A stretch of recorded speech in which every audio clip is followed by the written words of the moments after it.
Good morning everyone, welcome back to my channel. কেমন আছো তোমরা সবাই? আশা করছি সবাই খুব ভালো আছো, আমিও বেশ ভালো আছি। আমার আরও একটা নতুন ব্লগে তোমাদের সকলকে ওয়েলকাম জানিয়ে আজকের দিনটা শুরু করলাম। অন্য দিনের তুলনায় আজকে সকালটা একটু তাড়াতাড়ি শুরু করেছি, আর কিছুটা অন্যভাবেও শুরু করেছি। সকালে উঠে প্রথমে বাসি ঘরটা ঝাঁট দেওয়া হয়ে গেছে, ঘর মুছে একবারে স্নান সেরে ফেলেছি, আর তারপর ঢুকেছি রান্নাঘরে।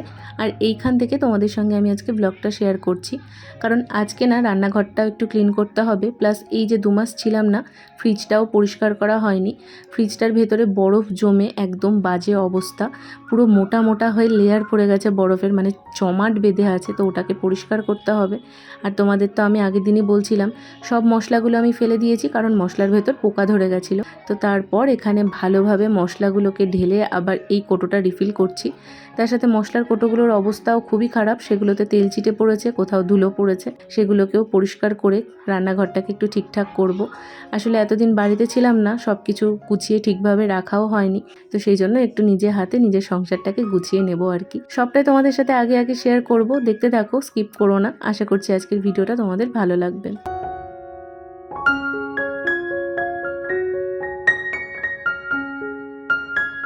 সয়াবিনের তরকারি করছিলাম, ওদিকে রান্নাটা বসিয়ে দিয়ে এদিকে আমি সব কোটোগুলো বের করে নিচ্ছি, আর পেছন দিকটা করে পুরো ধুলো পড়ে রয়েছে সেটাই দেখতে পাচ্ছিলাম।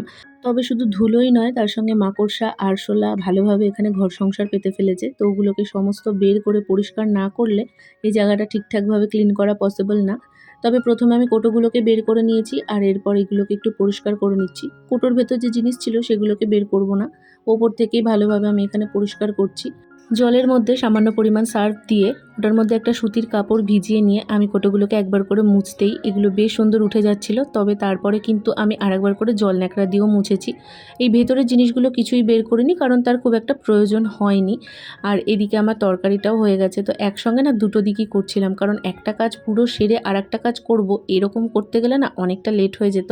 আর এদিকে দেখো পুরো ভেতর থেকে সব কিছু বের করে নিয়ে আমি পরিষ্কার করছিলাম। আর এদিকে দেখতে পাচ্ছ ছোটো ছোটো গুড়ি গুড়ি পিঁপড়ে হেঁটে চলে বেড়াচ্ছে, তো সবটাকে খুব ভালোভাবে আমি এখানে পরিষ্কার করে নেবো। সাথে না পেছন দিকে কেমন বালি বালি ইটের গুঁড়ো সমস্ত কিছু পড়েছে, কোথার থেকে এগুলো এসেছে আমি সত্যিই জানি না, কারণ এখানে ইটের গুঁড়ো বা বালি আসার কোনো জায়গা নেই। তবে এসেছে যখন সবটাই পরিষ্কার করে নিলাম।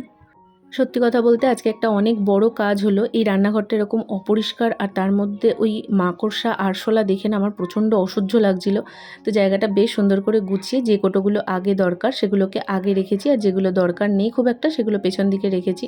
আর এই যে তোমাদের বললাম ইটের গুঁড়ো বালি, তাই সেটাই তোমাদেরকে দেখাচ্ছিলাম। কোথার দিয়ে এসেছে না আমি ঠিক বুঝলাম না, তবে যাক ভালোভাবে এটাও পরিষ্কার করা হয়ে গেছে। আর এটাতে কিছু একটা লেগেছে, বুঝতে পারছি না কি। এই দেখো মাকড়সার কি অবস্থা। তো সবটা ভালোভাবে পরিষ্কার করে রান্নাঘরের কাজ মোটামুটি শেষ। তবে এখনও রান্নাঘরের র্যাক দুটো পরিষ্কার করা বাদ আছে। এদিকে রিন্টু বেরোনোর টাইম হয়ে গেছে, তো ও রেডি হচ্ছিল, ওর সাথে আমি একটু ইয়ার্কি করছিলাম। আর ও যখন সেন্ট দেয় পুরো একদম গোটা ঘর সেন্টের গন্ধে ভেসে যায়, কারণ প্রচুর পরিমাণে ইউজ করে। আর এখানে ও ব্যাগ ঠিক করছিল, আমি ওকে বলছিলাম আমার বকশিস দে। ও বলছে এখন খুচরো নেই, পরে দেবো। তা আমি বললাম একটা ডায়েরি করবো, তোর এই পরে দেওয়ার হিসাবগুলো সব ডায়েরিতে রাখবো। আর আজকে কিন্তু মাও স্কুলে যায়নি, তো এখন বেরোবে, সেই টাইমেই নেমেছে অঝোরধারে বৃষ্টি। তো ছাতা নিয়েই বেরোতে হলো, কি করা যায়, রবিবার আজকে কোনো মতেই ছুটি করা পসিবল না, তো কাজে তো যেতেই হবে। তো এখন বেরিয়ে যাচ্ছে।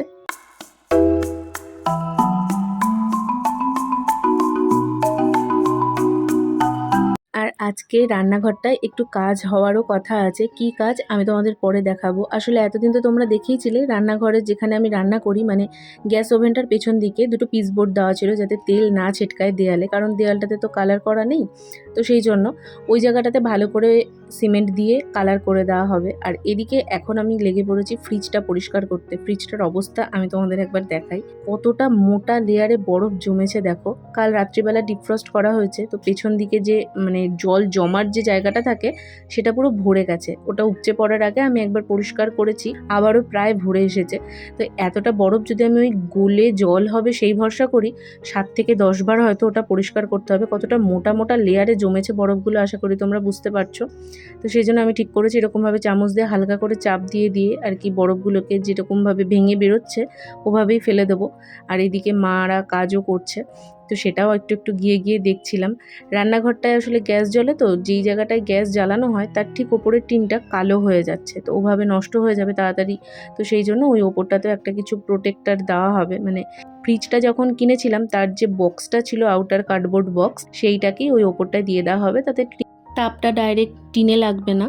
তো সেই জন্য ওই কাজটাই মা এখন করাচ্ছে। আর এদিকে আমি ফ্রিজটা পরিষ্কার করে এসে এখন একটু বিছানাটার অবস্থা দেখে আমার সত্যি কান্না পাচ্ছে। বিছানাটা এখনও অবধি তোলা হয়নি, আর আমি না তুললে রিন্টু বিছানা তুলবেই না। আর ওর তোলা সত্যি কথা বলতে আমার পছন্দও হয় না, যেমন তেমন করে তুলে রেখে দেয়। মানে ও ওর তরফ থেকে বেস্ট দেওয়ার চেষ্টা করে, তবে সেটা আমার কাছে একদম বিলো স্ট্যান্ডার্ড হয়ে যায়। আসলে অত টান টান করে সুন্দর করে গোছাতে পারে না। আর আমার তো খাট গোছানো নিয়ে অবসেশন, তোমরা জানোই। একদম টান হতে হবে, ব্ল্যাঙ্কেট একটুও ঝুললে চলবে না, চাদর পুরো একদম ঠিকঠাক গোজা হতে হবে। তো আমি ওকে বলি তোকে করতে হবে না, আমি করে নেবো। আর কাজের মধ্যে আমি যখনই কোনো কাজ করতে যাই সেই টাইমে আগে আমার 24টা ফোন আসবে। মা ফোন করেছিল এখানে, আমি মাকে বললাম যে তুমি রাখো, আমি একটু বাদে ফোন করছি।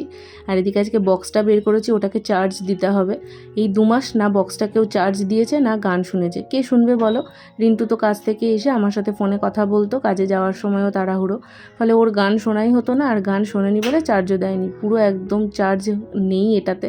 তো ভালোভাবে চার্জ দিতে হবে। আর এদিকে মুষলধারে বৃষ্টি হচ্ছে, আমার বেশ ভালোই লাগছে, ওয়েদারটা ঠান্ডা ঠান্ডা আছে দেখেই হয়তো এতটা এনার্জি নিয়ে কাজ করতে পারছি। গরম থাকলে এই ঘরে থেকে কাজ করাটা খুবই চাপের হয়ে যায়। তো এখন এটাকেও চার্জে বসিয়ে দেবো।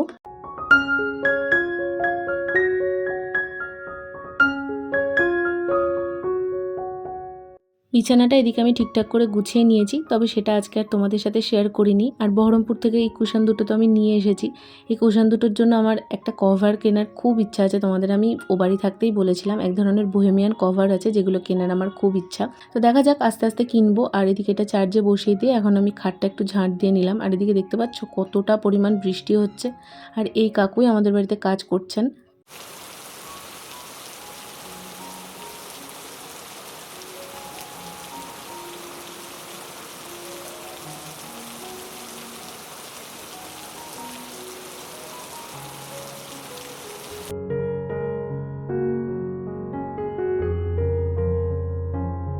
এই দেখো রান্নাঘরের ওপরটায় এভাবেই আপাতত সেট করা হয়েছে, কারণ এই জায়গাটায় না অন্য কোনো কিছু সেট করার মতন অপশান নেই।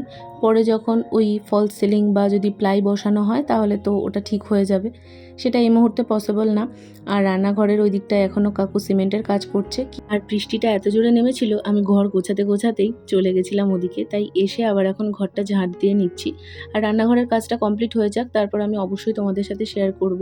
আর এইদিকে 3 তাকটার অবস্থা দেখো, ওটাও একদম ঘেটে হয়ে আছে। ওই জায়গাটাকেও না ঠিকঠাক করে গোছাবো ভেবেছি, মানে জিনিস রাখলেই শুধু হলো না, যেভাবে ব্যবহার করাটা সুবিধা সেভাবে রাখাটাই হচ্ছে বুদ্ধিমানের কাজ। তো সেই অনুযায়ী প্রোডাক্টগুলোকে ঠিকঠাক করে রাখবো। এদিকে মা মাথায় গামছা দিয়ে এখন গিয়ে জল ভরে নিয়ে এসেছে। আসলে সকাল থেকেই বৃষ্টির জন্য জল ভরাই পসিবল হচ্ছিল না, তবে আমি যখন আমার বাথরুমে জল তুলছিলাম সেই টাইমটুকু বৃষ্টি একদমই ছিল না। তো আমার ঘরের জলটা তোলা হয়েছে, বাদবাকি জলের বোতলগুলো ফাঁকা হয়েছিল, সেগুলো ভরে নিয়ে আসা হয়েছে। এরপর না আমার আর সেভাবে কিছুই তোমাদের সাথে শেয়ার করা হয়নি। আসলে হঠাৎ করেই না শরীরটা খুব একটা ভালো লাগছে না, প্রচণ্ড শীত করছিল, তাই জন্য দুপুরবেলাতে কাঁথা গায়ে দিয়ে শুয়েছিলাম, আর ফ্যানটা শুধু ওই টেবিল ফ্যানটা একে চালিয়ে শুয়েছিলাম, কি আর ভালো লাগছিল না কিছু শেয়ার করতে। বরফ প্রচুর ঘাটা হয়েছে, তার সাথে জলের কাজ তো হয়েইছে, তো সেই জন্য না ঠান্ডাটা ভালো রকমেরই মনে হয় লেগে গেছে। এখন দেখছি একটু নাকটাও জ্বালা জ্বালা করছে। তো দেখা যাক ঠাকুর করে জ্বরে না পড়ি, কারণ আমার একটু ঠান্ডা গরম লাগার ধাঁচ আছে। তো এখন কাঁথাটা তুলে রাখবো, কারণ যদি দরকার না হয়, আর যদি দরকার হয় তাহলে আবার বের করে নেওয়া যাবে। খাটের ওপর জিনিস জড়ো করে রাখতে না ভালো লাগে না। আর ফ্যানটার অবস্থা দেখো, আমি তোমাদের কয়েকবার দেখিয়েছি ফ্যানটার অবস্থা। আসলে যতবার আমি এডিট করতে বসি ওটা সবার আগে আমার চোখে খোঁচা লাগে, তবে জানো তো সময় করে উঠতে পারছি না।